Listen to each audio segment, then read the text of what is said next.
नमस्कार, बहुत स्वागत है आपका एमपी दिन भर के इस बुलेटिन में। मैं हूं आपके साथ ऋतु ज्ञानवानी। श्योपुर के कूनो पालपुर में पीएम नरेंद्र मोदी ने नामीबिया से लाए गए 8 चीतों की सौगात दी। चीतों को क्वारंटीन बाड़े में छोड़ा गया। पीएम के साथ ही सीएम शिवराज सिंह चौहान, राज्यपाल मौजूद रहे।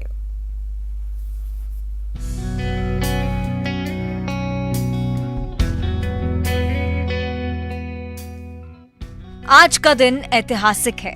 70 साल बाद भारत की धरती चीतों से गुलजार हुई है। पीएम मोदी ने टाइगर स्टेट को 8 चीतों की सौगात दी। नामीबिया से लाए गए चीतों को पीएम ने क्वारंटीन बाड़े में छोड़ दिया। चीतों के बाड़े से बाहर आने पर पीएम ने ताली बजाकर उनका स्वागत किया। कुछ तस्वीरें भी खींची। पीएम ने कहा कि सालों की मेहनत रंग लाई। नामीबिया से आए चीतों को पीएम ने मेहमान बताया।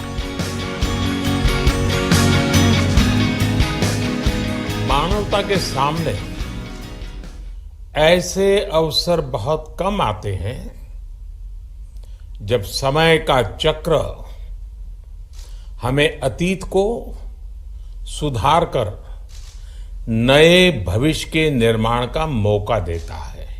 जैव विविधता की सदियों पुरानी जो कड़ी टूट गई थी, विलुप्त हो गई थी, आज हमें उसे फिर से जोड़ने का मौका मिला है। जिनके सहयोग से दशकों बाद चीते भारत की धरती पर वापस लौटे हैं। आजादी के इस अमृत काल में हमने अपनी विरासत पर गर्व और गुलामी की मानसिकता से मुक्ति जैसे पंच प्राणों के महत्व को दोहराया है। आज आजादी के अमृत काल में अब देश नई ऊर्जा के साथ चीतों के पुनर्वास के लिए जुट गया है। नामीबिया ने 8 चीतों को भारत को डोनेट किया है। दोनों देशों के एक्सपर्ट सालों से चीतों के ट्रांसफर के लिए काम कर रहे थे और आखिरकार वो दिन आ ही गया जब चीतों ने भारत में कदम रखा। कूनो में चीतों पर लगातार निगरानी रखी जाएगी। उम्मीद है कि आने वाले समय में ये मेहमान नहीं रह जाएंगे, यहाँ उनका बसेरा होगा। पीएम नरेंद्र मोदी के जन्मदिन पर एक खास रिकॉर्ड बना है। रक्तदान अमृत महोत्सव के तहत राष्ट्रव्यापी मेगा रक्तदान शिविर के साथ ही भारत ने सबसे बड़े रक्तदान का नया विश्व रिकॉर्ड बनाया है। स्वास्थ्य मंत्री डॉक्टर मनसुख मंडाविया का कहना है कि 87,000 से ज्यादा स्वैच्छिक रक्तदाताओं के साथ भारत ने एक नया विश्व रिकॉर्ड बनाया है। इस रक्त कोष पोर्टल पर अब तक रजिस्टर्ड 1,97,000 से ज्यादा रक्तदाताओं के साथ मेगा ड्राइव के लिए देश भर में 6,000 से ज्यादा शिविर बनाए गए थे।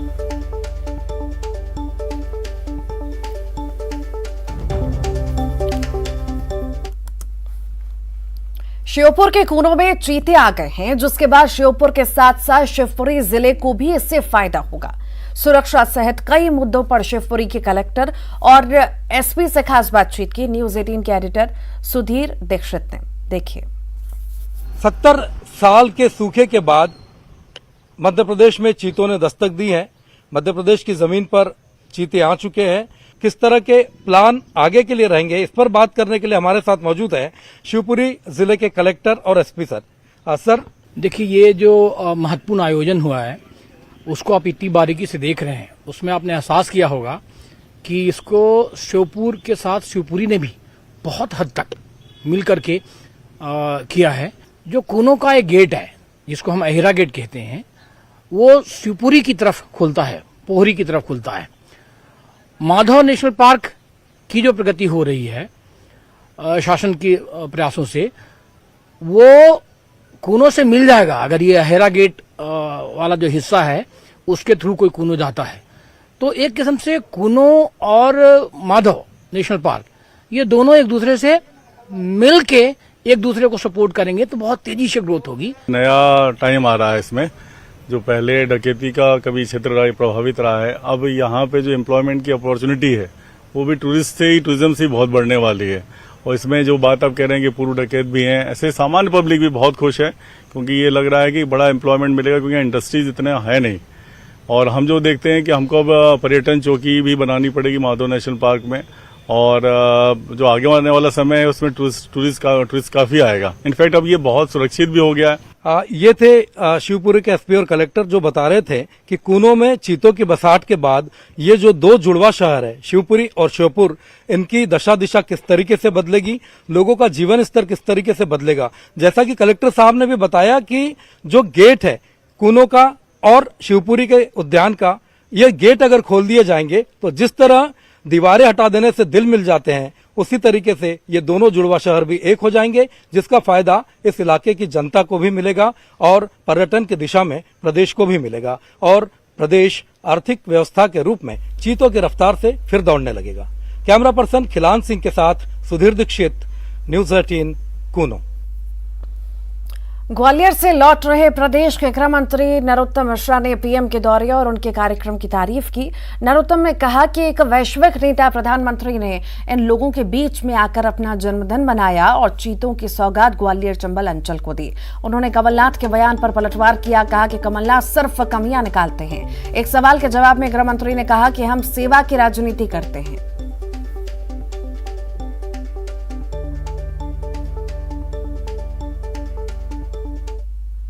आज प्रधानमंत्री जी ने, एक वैश्विक नेता ने गांव में उनके बीच में आकर, मातृशक्ति के बीच में आकर, सेल्फ हेल्प ग्रुप के बीच में आकर अपना जन्मदिन मनाया और एक चीतों की सौगात ग्वालियर चंबल अंचल को दी है, जिससे निश्चित रूप से रोजगार, व्यवसाय और बाकी की चीज़ों में विकास होगा। हम चीते लाए हैं तो हम शेर की भी सोचेंगे। आपको सिर्फ कमियां निकालने के लिए विपक्ष में नहीं हो आप। यही कारण तो है कि जितने साल से हम चल रहे हैं आप उतने महीने नहीं चले। ये कमियां निकालने की बात छोड़कर आप गुणदोष के आधार पे आलोचना और वो करिए। आप गुणदोष का आधार देखते नहीं, सिर्फ एक भी ट्वीट अच्छा इनका है ही नहीं। ऐसा क्यों? क्या बात है कमलनाथ जी, एक हाथ तो काम अच्छा कर ही रहे होंगे, तभी तो 20 साल से आपसे ज़्यादा वोट ला रहे हैं। भारतीय जनता पार्टी है, सतत विकास के काम करती रहती है। हम चुनाव को देख के राजनीति नहीं करते मित्र। चुनाव को देख के जो लोग राजनीति करते हैं उनका हश्र वही होता है जो कांग्रेस का हुआ है।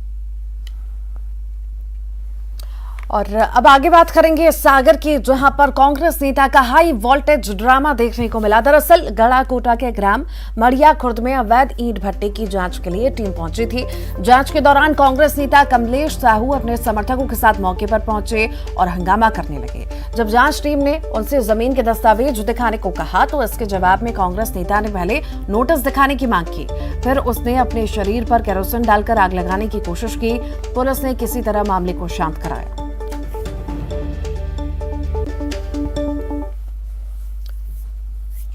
सीहोर में दर्जनों गांवों के किसानों ने जल सत्याग्रह कर अपनी फसलों का सर्वे करने और मुआवजा देने की मांग की।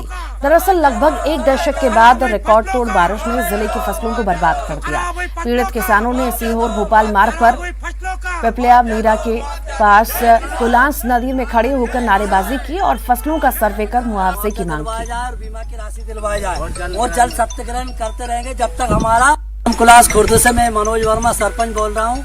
मेरे ग्राम कुलास खुर्द में जल भराव के कारण बहुत भारी क्षति में फसल को नुकसान हुआ है और सर्वे कराकर उचित मुआवजा दिलवाया जाए और बीमा की राशि दिलवाई जाए और जल सत्याग्रह करते रहेंगे जब तक हमारा अगर मुआवजा नहीं दिलवाया जाएगा। माननीय मुख्यमंत्री जी से अनुरोध करते हैं कि कुलास नदी से लगे हुए गांव कुलास खुर्द, कुलास कला, ढाबला, रामाखेड़ी, ऐसे अनेकों दर्जनों गांव हैं जो नदी और खेतों में पानी भराव से सोयाबीन की फसलें पूरी तरह नष्ट हो चुकी है।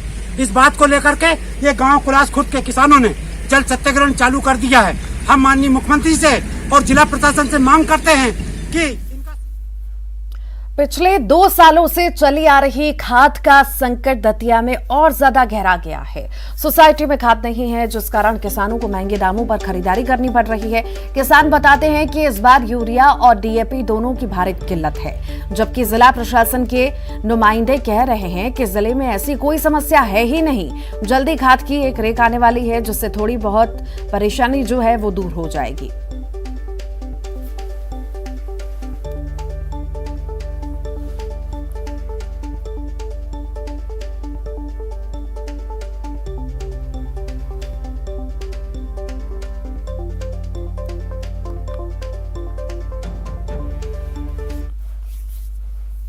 अब तक आपने निजी विद्यालयों के और कॉलेजों को बिना मान्यता के चलना और उन पर कार्रवाई होते हुए सुना होगा, लेकिन आगर मालवा जिले में साल 2020 से शासकीय विधि महाविद्यालय बिना बार काउंसिल की मान्यता के चल रहा है। छात्रों को नियमों विधि का ज्ञान देने वाला महाविद्यालय ही बगैर नियमों के संचालित किया जा रहा है। कॉलेज में पढ़ रहे छात्र अपने भविष्य को लेकर परेशान हैं। इसी के चलते छात्र छात्राओं ने कॉलेज परिसर में हस्ताक्षर अभियान चलाया। मामले में कॉलेज की प्राचार्य भी मानती हैं कि साल 2020 में शुरू हुए इस कॉलेज की बार काउंसिल से मान्यता नहीं है और इसके लिए लगातार पत्राचार किया जा रहा है।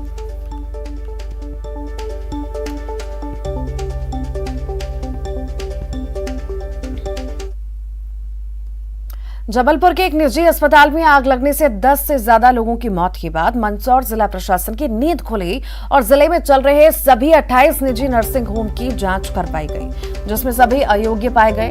मंदसौर में कई निजी नर्सिंग तो ऐसे हैं जहां पर आवासीय भवन निर्माण की अनुमति ली गई, लेकिन वहां पर बड़ा नर्सिंग होम खोल दिया गया। इस मामले में नगरपालिका ने भी अभी तक कोई कार्रवाई नहीं की। कुछ निजी नर्सिंग होम में पार्किंग की सुविधा नहीं है, कुछ निजी नर्सिंग होम में लिफ्ट नहीं, तो कहीं पर नर्सेस नहीं है। जहां पर फायर एंड सेफ्टी की कोई सुविधा होनी चाहिए वो नहीं है। कलेक्टर गौतम सिंह ने कहा कि सुरक्षा के दृष्टिकोण से सभी नर्सिंग होम में खामियां पाई गई हैं। इनको सीएमएचओ ने 1 महीने का नोटिस दिया, उसके बाद अगली कार्रवाई की जाएगी।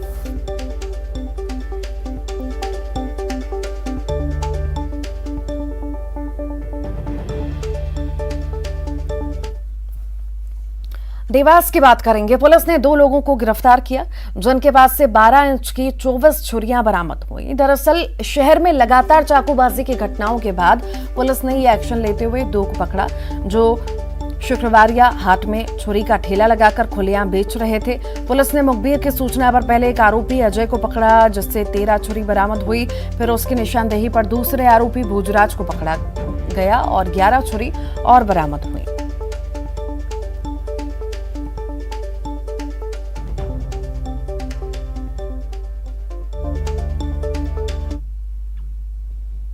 इंदौर के भंवरकुआं थाना इलाके में पुलिस ने मसाज पार्लर पर छापा मारकर सेक्स रैकेट का भांडाफोड़ किया। इस दौरान वहां पर 3 युवतियां और एक युवक हिरासत में लिया गया और पूछताछ की जा रही है। दबिश के दौरान मसाज पार्लर का संचालक विजय कुमार फरार हो गया, जिसकी तलाश में पुलिस जुटी है। मामले में पुलिस काफी बारीकी से जांच पड़ताल भी कर रही है।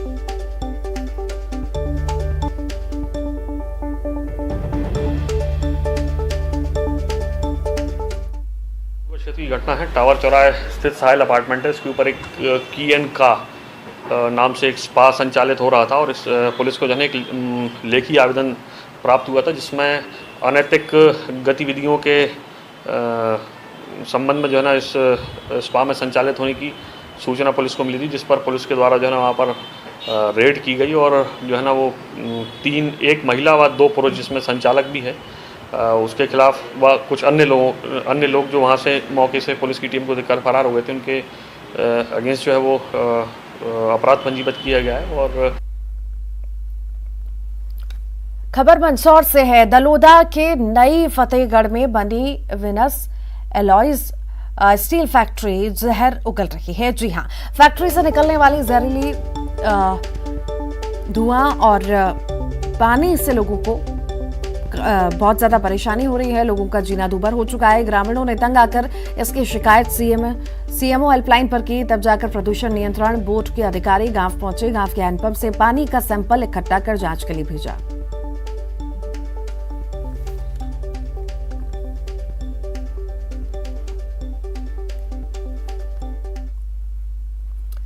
सीहोर के चंद्रशेखर आजाद सरकारी महाविद्यालय में इन दिनों नए भवन में सामान की शिफ्टिंग चल रही है। इस दौरान कॉलेज में लगे महापुरुषों के चित्र और छात्रों की प्रैक्टिकल और परीक्षा की कॉपी को वॉशरूम में फेंक दिया गया। छात्र जब वॉशरूम में घुसे तो महापुरुषों के चित्र को देखकर उन्हें अपमान महसूस हुआ। गुस्साए RSUI के छात्रों ने वॉशरूम के बाहर बैठकर प्रदर्शन किया। दोषी कर्मचारियों पर कार्रवाई की मांग की।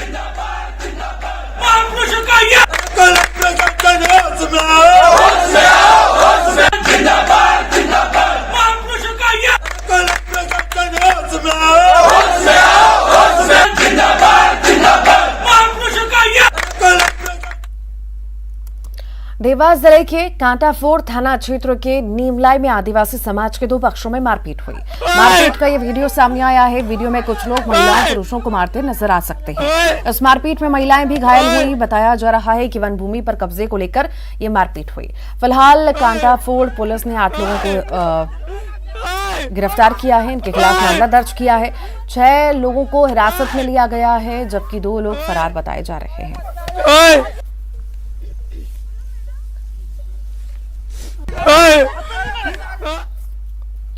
खबर रीवा से है, जहां के सिविल लाइन थाना के तहत ईजी कॉलेज चौराहे पर प्रदर्शनकारियों और पुलिस में झड़प हुई। मामला युवक की मौत से जुड़ा है। खैरी बस्ती का एक युवक अरविंद पटेल 2 दिन पहले तालाब में मछली पकड़ने गया था। उसके पास नहीं लौटने पर परिजनों ने गुमशुदगी की रिपोर्ट दर्ज कराई। 2 दिन बाद तालाब के किनारे उसका शव मिला। परिजनों ने हत्या की आशंका जताते हुए शहर के मुख्य मार्ग पर चक्का जाम किया। उन्हें समझाने के लिए पुलिस की टीम पहुंची तो विवाद और हो गया और प्रदर्शनकारियों ने पुलिस पर पथराव किया। बचाव करते हुए पुलिस ने लाठीचार्ज किया। बाद में मामला शांत हुआ। पुलिस ने युवक की मौत की गुत्थी को सुलझाने का आश्वासन दिया।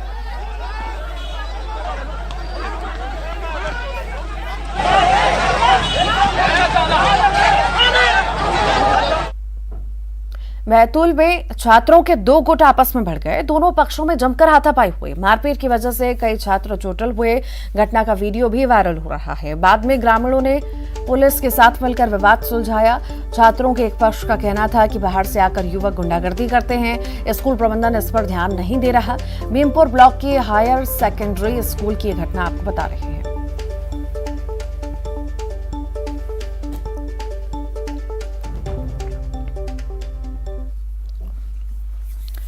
पाकिस्तान के साइबर ठगों के निशाने पर भोपाल के लोग आ गए हैं।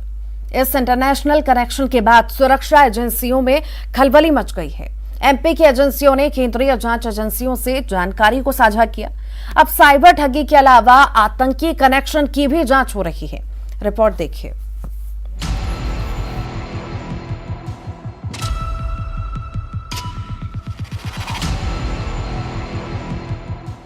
पाकिस्तानी साइबर ठगों के निशाने पर भोपाली। साइबर क्राइम के 6 महीने के डेटा में बड़ा खुलासा।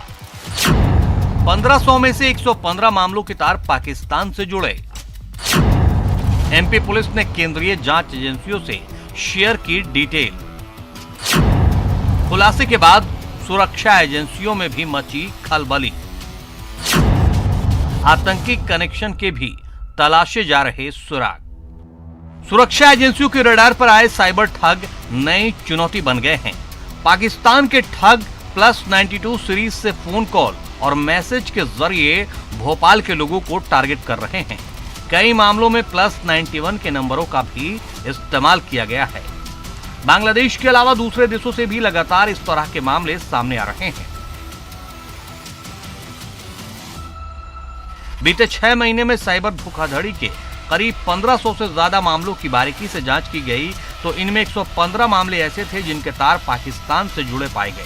साइबर क्राइम पुलिस के एडीसीपी शैलेंद्र चौहान ने कहा कि पुलिस अपना काम कर रही है, लेकिन लोगों को भी सतर्क रहने की जरूरत है। जहाँ तक नंबर्स की बात है, आजकल नंबर्स भी फेक हो सकते हैं और जिस कंट्री का आपको नंबर शो करना हो वैसे नंबर शो किए जा सकते हैं। तो मेरी सलाह ये है कि अगर इंडिया से बाहर किसी भी इंटरनेशनल कोड का नंबर आता है, ख़ास तौर से पाकिस्तान, श्रीलंका, नेपाल, 91 के अलावा कोई कंट्री कोड आता है, तो उसको कॉल उठाने में बरतने में सावधानी रखें, अन्यथा आप लोग फ्रॉड के शिकार हो जाते हैं। साइबर पुलिस की जांच में इस बात का भी खुलासा हुआ है कि कई फोन पाकिस्तान नंबर के आधार पर जनरेट किए गए, जिनकी लोकेशन ट्रैक करना मुश्किल हो रहा है। कई फोन पाकिस्तान के सर्वर से किए गए, लेकिन इनका आईपी एड्रेस चीन और इंडोनेशिया में होना पाया गया। अभी तक की जांच में कई फर्जी आईपी एड्रेस दूसरे देश के नाम से सामने आए। भोपाल की जो साइबर ब्रांच है वो काफ़ी बड़े मसले, काफ़ी शिकायतों का तुरंत हल कर रही, लोगों के पैसे वापस दिला रही है। इसके अलावा जो फाइनेंशियल फ्रॉड्स इनमें बाहर से जो मुलजिम उनको पकड़ के ले लगातार सफलता और कहना चाहिए केसों का निकाल कर रही है। दूसरी बात, मैं सब लोगों से ये आगाह करना चाहूँगा कि साइबर का कोई देश की लिमिट नहीं होती, कोई दुनिया की लिमिट नहीं होती। वो कहीं से भी किसी को भी ठगी का शिकार बना सकते हैं। साइबर ठगी का कनेक्शन पाकिस्तान और दूसरे देशों से जुड़ने की वजह से मामला गंभीर हो जाता है। इसलिए सूत्रों का कहना है कि मध्य प्रदेश ही नहीं बल्कि केंद्रीय जांच एजेंसी भी अब इस मामले की अपने स्तर पर जांच कर रही है। मनोज राठौर, न्यूज़ 18 भोपाल। बुरहानपुर में लगातार हो रही बारिश से शहर नदी बन चुका है। तस्वीरों में आप देख सकते हैं किस तरह सड़कों पर पानी पानी है और लोग उससे होकर गुजरने को मजबूर हैं। दरअसल थोड़ी ही बारिश होने पर बुधवारा रोड पर पानी जमा हो जाता है, जिससे लोगों को आवाजाही में काफी परेशानी होती है। ये समस्या लंबे समय से बनी हुई है। लोग इसके पीछे अतिक्रमण और नालों की साफ सफाई न होना बताते हैं।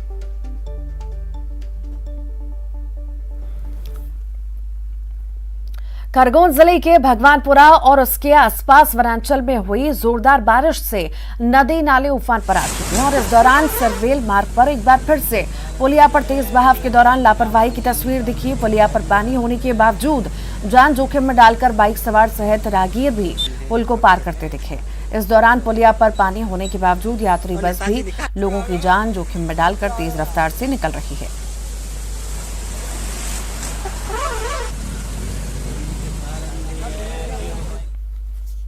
खरगोन जिले के बड़वा के पास ओखला गांव में प्राचीन ऐतिहासिक हनुमान मंदिर ओखलेश्वर धाम में चोला श्रृंगार के दौरान श्रद्धालुओं ने हनुमान जी की मूर्ति की पलक झपकने का चमत्कार देखा। भगवान हनुमान जी की मूर्ति के पलक झपकने की तस्वीर कैमरा में कैद हुई। अद्भुत चमत्कार को लेकर श्रद्धालु और पुजारी हनुमान जी का चमत्कार मान रहे हैं। हनुमान जी की मूर्ति के पलक झपकने के चमत्कार ने श्रद्धालुओं को मंत्रमुग्ध कर दिया। मंदिर के पुजारी सहित मौजूद श्रद्धालु भगवान का चमत्कार मान रहे हैं। इसको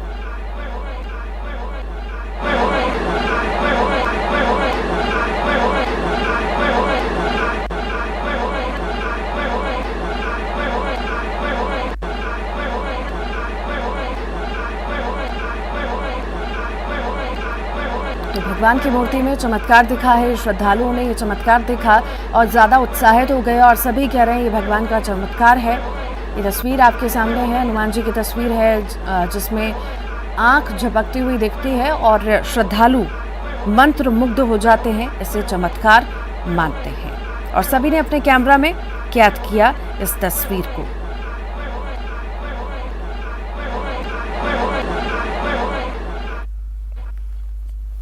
और अब आगे बात रिलायंस इंडस्ट्रीज के चेयरमैन मुकेश अंबानी ने केरल के गुरुवायूर स्थित श्री कृष्ण मंदिर में पूजा अर्चना की। इस मौके पर उनके साथ उनके सबसे छोटे बेटे अनंत अंबानी और उनकी मंगेतर राधिका मर्चेंट भी थी। उन्होंने मंदिर के हाथियों चैंथमार्शन और बलरामन को प्रसाद चढ़ाया। गुरुवायूर देशवम बोर्ड के अध्यक्ष प्रोफेसर पी.के. विजयन ने मुकेश अंबानी का स्वागत किया। मंदिर में दर्शन के बाद अंबानी को उन्हें एक चित्र भी भेंट किया।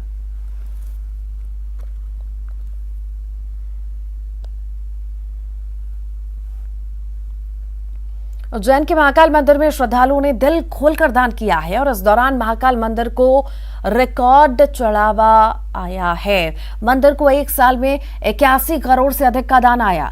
लॉकडाउन के समय मंदिर बंद था, इसलिए मंदिर में दान की आय नहीं हुई थी, लेकिन जैसे ही लॉकडाउन हटा मंदिरों में श्रद्धालुओं ने दिल खोलकर दान किया है।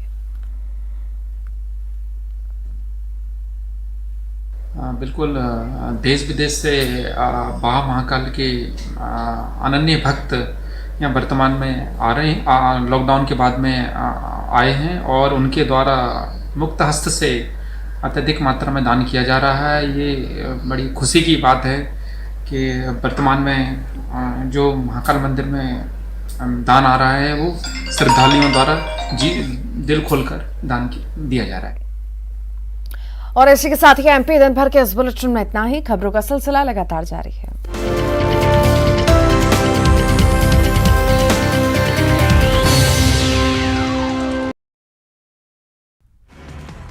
पोषण आहार पर सदन से लेकर सड़क